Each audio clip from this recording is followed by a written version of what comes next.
Welcome to the podcast. I'm Sarah. And I'm Clem, and this is Turns Out We're Gay. Today's going to be a good one. We have a very good friend of mine. She might not say the same, but I'll say it for both of us.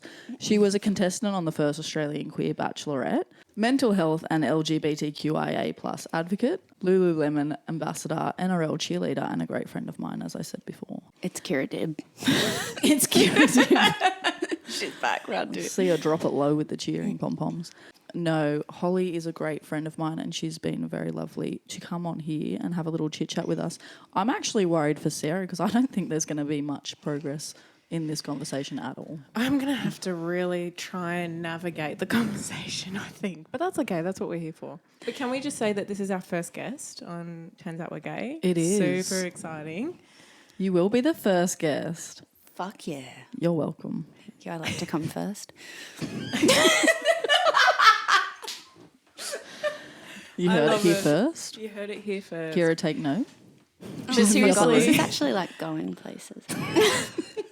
But seriously, thank you for coming on and being our first guest. We're super excited for what we're making on this podcast. And you were the first person that we thought about bringing on. I'm going to give a disclaimer though. This is the Monday after Mardi Gras. So we have all lost the plot a little bit.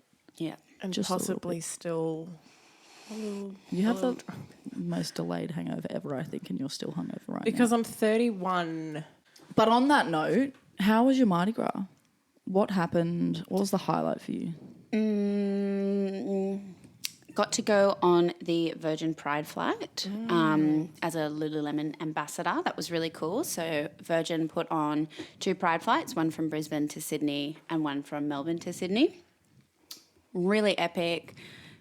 Drank a lot, watched a lot of drag queens, met some really, really cool people, went out to the Beresford afterwards, had some more drinks, and then got delayed drunk at home at 8 p.m.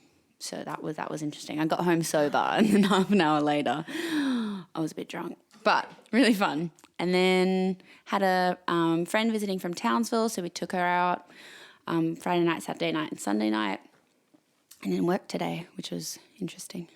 We wouldn't have been able to. Physically how? Tell me your tips and tricks. I wanted to cry at Excel, but I didn't excel at it. She was so proud of that. You could see it in the smirk coming from behind the mic. That's not getting cut out. Okay. I'd get a message after it got released being like, where is my Excel pun? You fucking bitch. I knew you were going to cut it out. I literally have a notes on my phone of jokes because I struggle to remember them. So Kira caught me in putting a joke into my notes app today. She's like, Holly, what the fuck is that? Or like knock jokes or whatever. Yeah, like jokes that So tell us a joke then. Okay, let me get my notes. Oh, actually, yeah, okay. I heard this one just the other day. And when I hear all my jokes, they come from TikTok. Knock, knock. Who's there? Interrupting sloth. Interrupting sloth too. Interrupting sloth. Sloths are slow. I feel like that's more your humour. I love sloths. So that is actually the perfect joke. Yeah. You're so welcome. I'm here for it. Can you send that to me? I can send, I'll send you my notes up. The whole thing. She's going to be laughing all night. I wake up to her laughing in bed at TikToks. Oh, but to be fair, some of the TikToks I've sent you are hilarious. But why don't we touch on how you two know each other? You know, you've done a little bit of work together previously. Clem and I go way back. Yeah, I actually knew Holly in school. We had a mutual friend. Shout out to Laura Mangum. Name drop. We weren't close. We only sort of saw each other at the odd party and things like that. And it wasn't until the Bachelorette when I saw her pop up on one of the trailers. And it was around that same time when I started to come across femmes, or that stereotype of a femme. Straight passing. And I was like, wow, like that surprised me kind of thing. And I think it was a year or so later that I ended up coming out and sort of going through my own process. And I was working in a company where I was creating content to sort of the same sort of thing as what we're doing here, trying to start conversations, open up things and and make this sort of content more accessible and more common. And we had that similar view, and I reached out to Hol and just sort of said, look, I saw you, on The Bachelorette, and I know we haven't been in touch, but I'd love to sort of pick your brain and talk about a couple of things. And we ended up going for a walk, which is quite funny. Most people that know me know that I don't really go for walks. When you told me you went for a walk with Holly, and that's like the first real chat you had, I was like, you went for a walk. I was Holly like, let's must catch be up for a bloody walk. Let's do it. Holly Like, must be what the bloody hell? special because I'll never get you to go on a walk. God, I really wanted queer friends. You must have been sweating the whole time. I was not here for it, but it was fine. I played it off pretty cool, I think. But no, so we caught up and we just ended up clicking so much in our stories and where we were at and wanting to sort of be in that community, but also not really knowing how. And I don't know, it just fell really smoothly into place. And we had a very entertaining, sort of very queer experience where an ex of mine really was not okay with the friendship. And it was so bizarre, but it's become well and truly a hot topic in the Which is queer so community. funny because I was going through a heinous breakup and just, I think think she cried to cried me. every single time that I caught up with you about it. Literally, like crying about this breakup and how heartbroken she was. And I was like, come to my place, which was my place with my partner at the time. I was like, come, meet my friends, meet my crew, meet my partner kind of thing. And my partner couldn't wrap her head around it. And I think that's something we really want to touch on and will touch on. The whole security in yourself, in your relationship, and the whole jealousy thing and why there's no need for it, or the openness to sort of communicate around that sort of stuff. I think it's so important. But And trust. Yeah. Trust. Say it louder for the people in the back. Trust. I'm going to leave you two to that. Trust. Trust. And we were worried about us too. It's you two. Jesus. But I think friendships within the queer space as well, like that's something that I really struggled with in coming out is like, when is it a friendship and when is it more? And I think it's fine. Like you're allowed to have friends outside of your relationship. And it's just a trust and it's a security thing and openness, and it's so important. You know how important that is to me. So absolutely. hearing about this, for me, it's like I can't get my head wrapped around it in the opposite way. So yeah, that was it's an interesting story. It was an interesting time. I think it's a very common thing in queer relationships. Yeah, absolutely. So we know that you present as bi, and we know your story as well, but why don't you tell us your story to our listeners? Sure. Well, it all started 1994. Fresh out the womb. Fresh out the womb. No, I actually didn't know that I was queer or didn't figure it out until my early 20s. I never had a coming out. I never felt like I had to sit down and announce. I think half that was because I didn't really know what to announce. But I think growing up, definitely knew that I didn't identify as a lesbian because I was always attracted to men. And then started going out, started kissing girls, and I was like, oh, maybe that's a thing as well.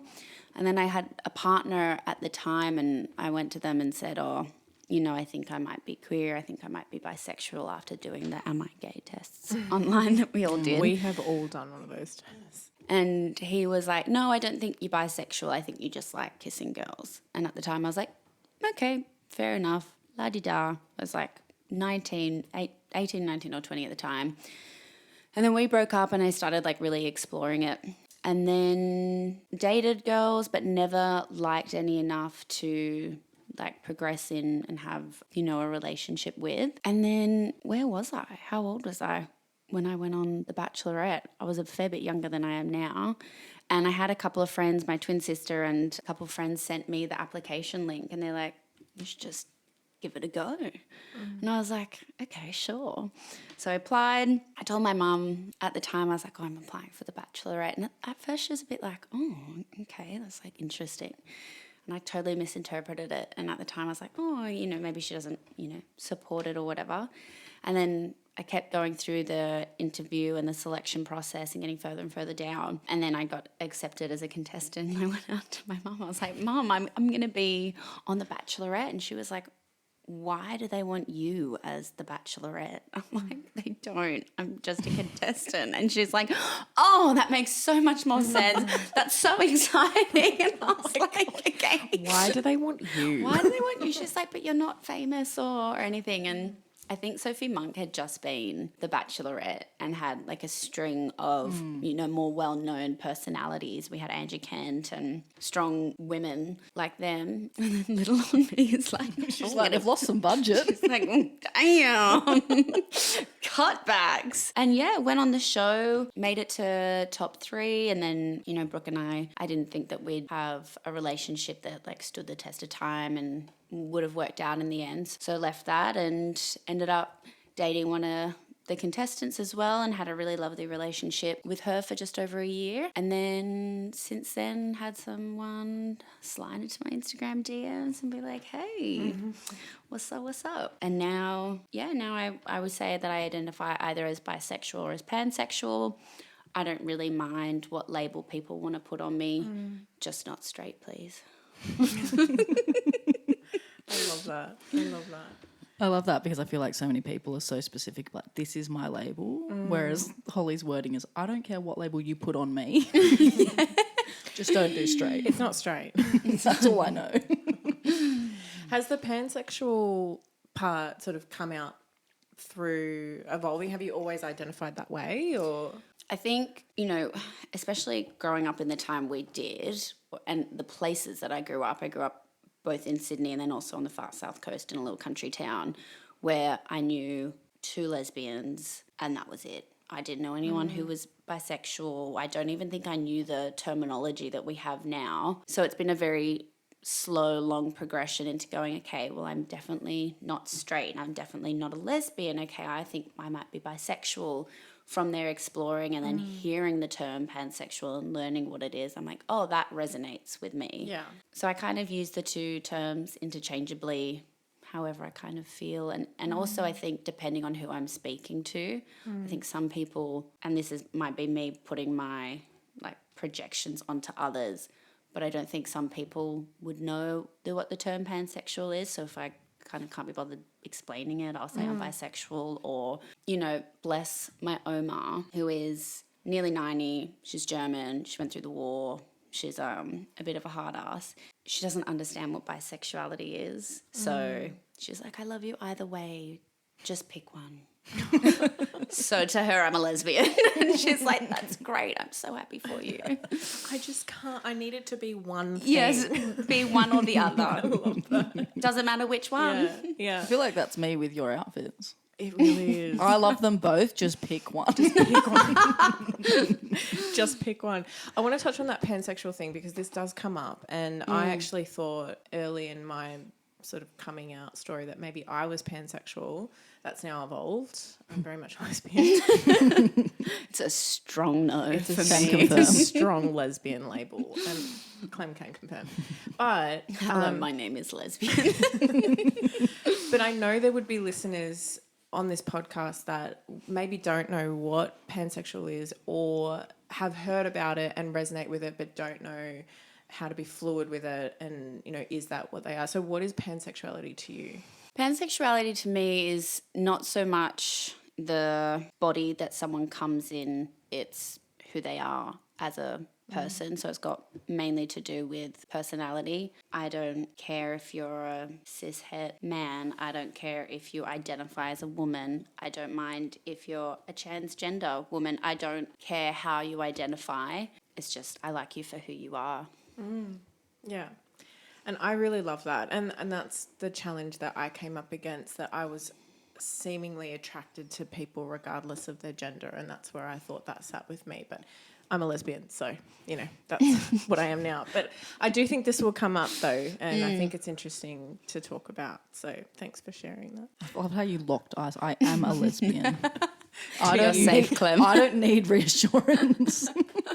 I'm just very comfortable with who I am right now. But pansexuality did come up in my journey, and I know that it was... Were you always comfortable with the term lesbian? Because in my experience in the world, I think that that's something that kind of shows our like internalized homophobia. Because I know when I first started to explore myself, This turned very suddenly. Wow. when I first started to explore sexuality, I had heaps of internalized homophobia. Yeah. And I was like, I'm definitely not a lesbian, and really didn't like being termed as such. And now I'm like, really don't care. So I knew that I was a lesbian at a really young age, but I talk about this in the first episode as well around shame. And so it became internalized homophobia and just like an internal hatred towards it. So I think now I say I'm a lesbian really strongly because I want to be proud of it and not be shameful of it. Yeah. That's probably where that comes from. For me anyway. Yeah. And Clem, always been a lesbian or? As you know, definitely not. No, but mine was the same. Like I went through that I'm bisexual because I felt like it was easier. And that's something I actually did want to ask you about is being someone that is bisexual, pansexual.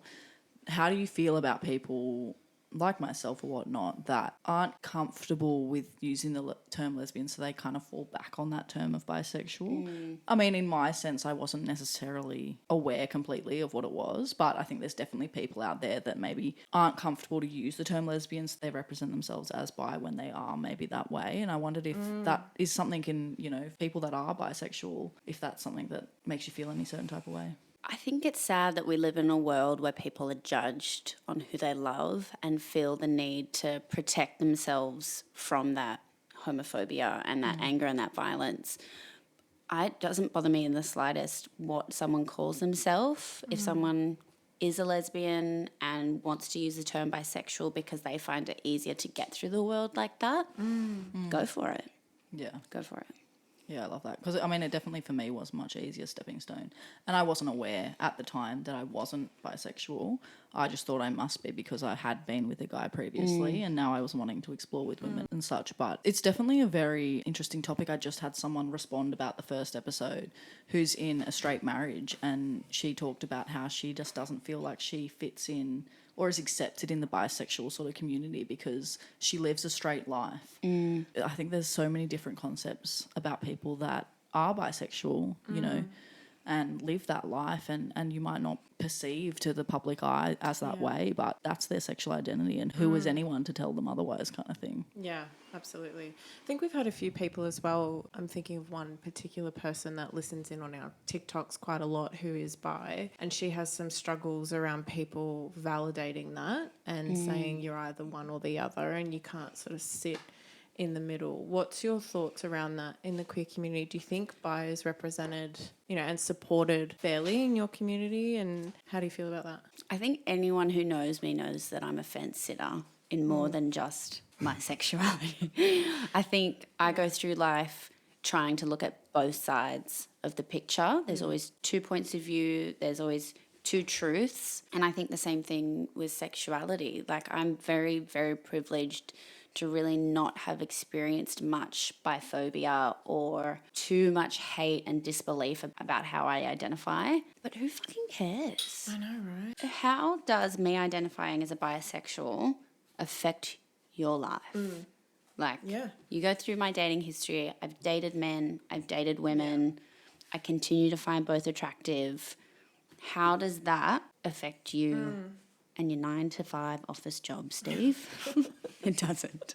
I think it's just their internalized insecurities around it and not understanding it. I've actually, this is totally off topic around the bi space, but I've had a lot of conversations with particularly men, but it doesn't have to just be men, and I don't want to categorize it as men, but around understanding queerness and being open to the fact that maybe I'm just not into you, Steve.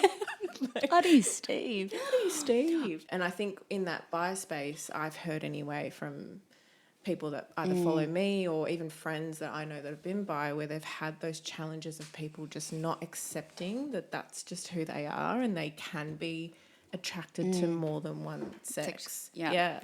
I think the bisexual struggle would be harder for men who identify as bisexual. I feel like in the community and kind of the world at large, it's easier for a woman to say, yeah, I'm bisexual, I like girls and I like boys. Because people are like, okay, cool, chill. Some people are like, that's hot, you know?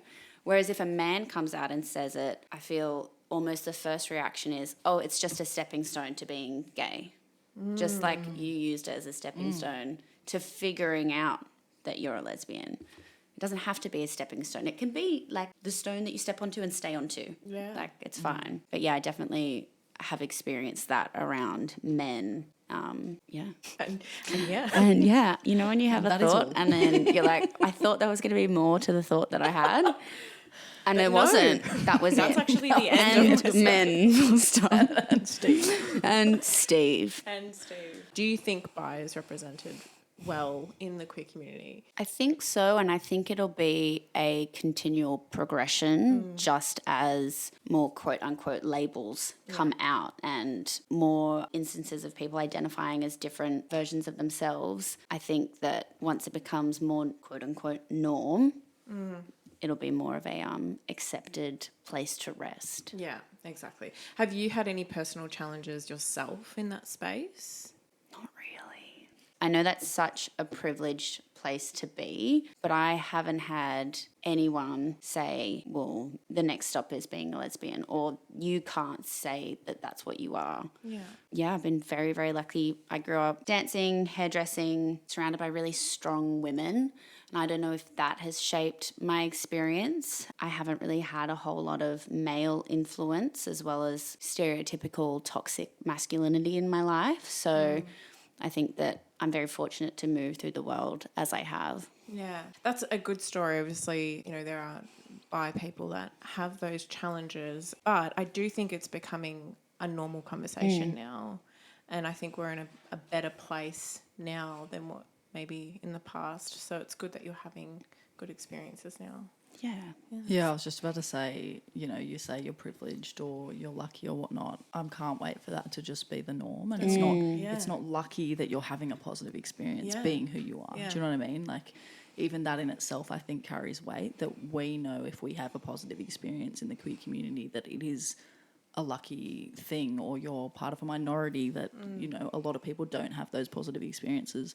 But I think it does signify that there has been a lot of progress, and I think that's a great sign. Yeah. Even though there's a lot of room for more progress to happen, I think it's a great sign that the world is starting to sort of change and these things are starting to become more accepted and normal, as we say. I love it. Go the gays. Go the gays. Actually, that is another question I wanted to ask you, and I can't really swing this around in a smooth way, but my whiplash. This is the way my brain works. You just got to keep up with it. Pop off, queen. When we were hanging out, we talked about this on the way home, but we obviously lesbians, identify as them. And when we're hanging out with you guys, it almost feels like you're hanging out with other lesbians. Like that's just in my brain how it goes. I say a lot of stupid comments, and I don't, as we've all discovered, I do not have a filter.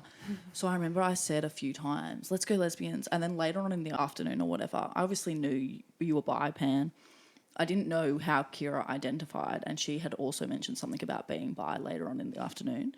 So I was wondering, I was like, oh my goodness, did I offend you guys when I'm like, let's go lesbians kind of thing? I mean, I think it's pretty hard to offend you. Yeah. I say some dumb shit, so when people say stuff back to me, I'm like, yeah, fair enough. Doesn't offend me. I don't mind, like I said earlier, how people identify me. I feel like some people use a label and like really hold on to it, and that really helps them get through life and something that they can connect with other people on. It's something that can shape the way they see the world and the way the world sees them. Like I said, just don't call me straight. Fair. I definitely say that's definitely lesbian behaviour a lot of the time with you. I think I remember when you first met Kira and it was the most lesbian thing ever. I'm not going to go for her. It's not going to happen. No, like, I don't want a relationship. I'm in love. We're doing long distance. Said, talk to me in a week and we'll see, or something like that. I remember. I literally said to her, I looked at her and I said, I'm going to ask you in 1 week or 2 weeks or whatever it was. And she was like, I am in love. And look at you now, Holly Dib. I know. Holly Dib. Thank you. Spoiler alert. Leaking it Kira here. doesn't know yet. No. But she will. Absolutely. When this airs. When this airs. I'll send a ring to the house Yeah, addressed to big- Kira. I'll be like, oh my God, baby, shouldn't have. But I think that's the way my brain works. Like, I just like to be very inclusive of everyone. And although it might come across as offensive to some people, because like you say, some people are very solid in those labels and get very offended if you say otherwise or whatnot. But when I'm there with another woman-loving woman couple, it just feels like a safe space, and we're all like, you know, joking around and stuff. And I think it was my weird way of just like, we're kind of part of the same community, which is the queer community, you know what I mean? And I love that. I think within the queer community, everyone is so understanding and open to that sort of stuff. Generally, what I've found in my personal experience. And I've found that people within our community, if they find something offensive or see something that they don't agree with, it's a very soft way that they bring it up and discuss with you. I haven't experienced much like cancel culture. It's more like, oh, I actually wouldn't say it like that. Or, oh, we don't say this anymore. It's this. Or, I know you're joking, but can we rephrase our language? We all make mistakes. We all say silly things, especially you. I thought she was going to say me, as in herself. I think it'd be a close competition if you put us both on paper. That's like right down You all our literally mistakes. just talked about exploring yourself. And was I wrong? I had a really good point and you threw me off. Whatever I was going to say, it's gone now. So Mustn't have been that important. Not Or you'll, much of or what you'll I- remember it at 3 a.m. and be like, oh, and I'll be like, get the mic out, Sarah. babe, it's urgent. Answer the phone. Holly, answer. I've got to get your response to Come this in your one thing. pajamas. You're in my favourites list. Just go through Do Not Disturb. Babe, And it's babe. just Clem on the list. It's just Clem. Just me. Mum's gone. Sister's gone. Kira's gone. Yeah, 100%. Just Clem. Clem FaceTime. Clem message. 100%. If it's not, I'll be offended. And we'll have to have a discussion about it. All right, well, let's get into what we want to say the do's and the don'ts are. As someone that does identify as bi or pan, there can be definitely some things that people say or reactions people have. And I know that you might not have come across too many yourself, but I'm sure that there's some that you have. What would be your sort of advice to people that are coming across bi or pan people in their life every day? What would be your advice on sort of approaching that communication? Don't ask me if I have threesomes. Don't ask me if my relationship is just about having threesomes. No, that's not sexuality. That's, monogamy, polyamory. That's a whole different aspect to a relationship. That is private. I had a flight recently and had a gentleman sit next to me and we were just having a discussion about what we were doing, and it was the morning that I was about to catch the Pride flight. I was like, oh, I'm on the Virgin Pride flight for Mardi Gras, blah, blah, blah, blah, blah. And he's like, oh, so are you gay? And I was like, well, I identify as a bisexual. And he's like, oh, so you like boys and girls? And I was like, yep, that's what it is. It's one of the people that I didn't say that I was pansexual to. And he's like, so do you just have threesomes all the time then? I was like, you wouldn't ask a straight couple or a straight woman that you just met and A, you wouldn't ask them what their sexuality was. B, you wouldn't ask them what they do in their relationship and in their spare time. No, sir. No. No, people just ask weird questions. I've had the weirdest questions come to me before, and I think if I asked you this in person, you'd be so offended. Like, it's so private. Yeah. The curiosity, because it's so foreign to these people, is they just go, oh, well, I need to know about that kind of thing. Yeah. And as much as I think we are in the community, we sort of understand that there's boundaries that you don't cross and stuff. But I think sometimes, I don't necessarily think it's done in a negative way intentionally, but people need to understand that, like you say, I love doing that comparison. Would you say this if this was a straight couple or whatnot? And we say that about women loving women and stuff, and men talking about, oh, like, well, this and that. I'm like, would you say this to a gay couple? Because a lot of the time men fantasize about lesbians and whatnot and make it this sexual thing. I'm like, would a girl do the same thing to a gay couple? Yeah. I'm sure they do sometimes, but Yeah. it's interesting. I think the boundaries are a massive issue with people that don't quite understand these topics. My advice is count to 3 before you ask the question. In those 3 seconds, really think about, is this a question that the other person receiving it is going to want to answer? Yeah. Yes or no? Would I like to answer this question about myself? Yeah. And make it a slow 1, 2, 3 and just really think about You know what? Maybe that guy did just want to tell me about his threesome experience. Yeah, maybe he was waiting for me to return the question. Do you also like threesome? Yeah. You should try that next time, and we can come back to it another future episode and see how it goes. You can just don't be like, do you like threesomes? How do you feel about threesomes? Have you ever had one? Have you ever had one? Are you asking me, Clem? Or? Settle down.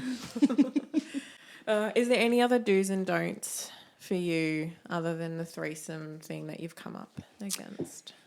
I think, similar vein to what we talked about earlier, don't assume that the people within that bisexual relationship are on their way to being straight or being lesbian. And also, if a woman who is in a straight relationship says that she's bisexual, believe her.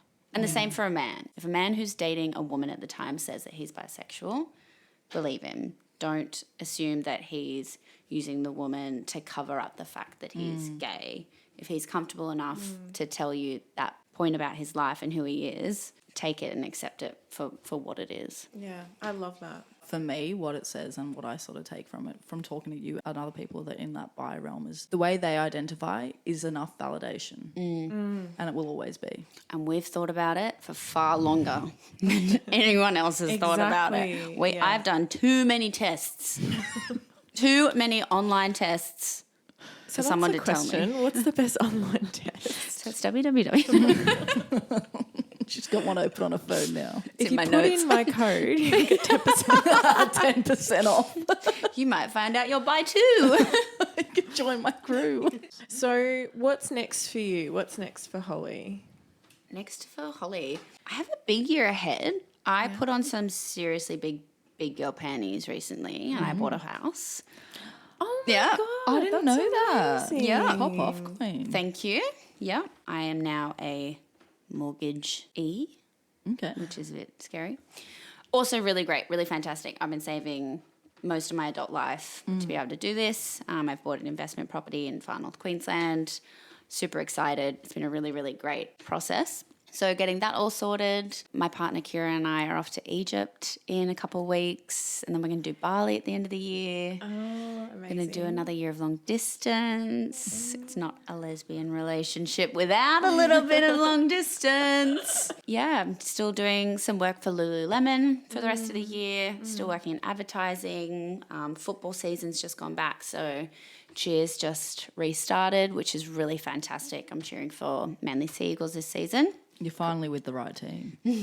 They're a really, really lovely group of girls. It's been a really pleasant experience coming in as a rookie. There's quite a few of us this year. Our manager's been really supportive. The girls that we're coming into have been really nice and taking us under their wing. So keen for that to all kick off. Yeah, I've probably missed stuff. I do a lot. But You're busy. I love it. Busy, I have yeah. a quick question about your travel, and are you nervous around that being a queer couple? Because we're obviously traveling as well quite a lot this year, and that's been something that we've had to done. research. We've researched. We've been nervous about. What's your thoughts on it?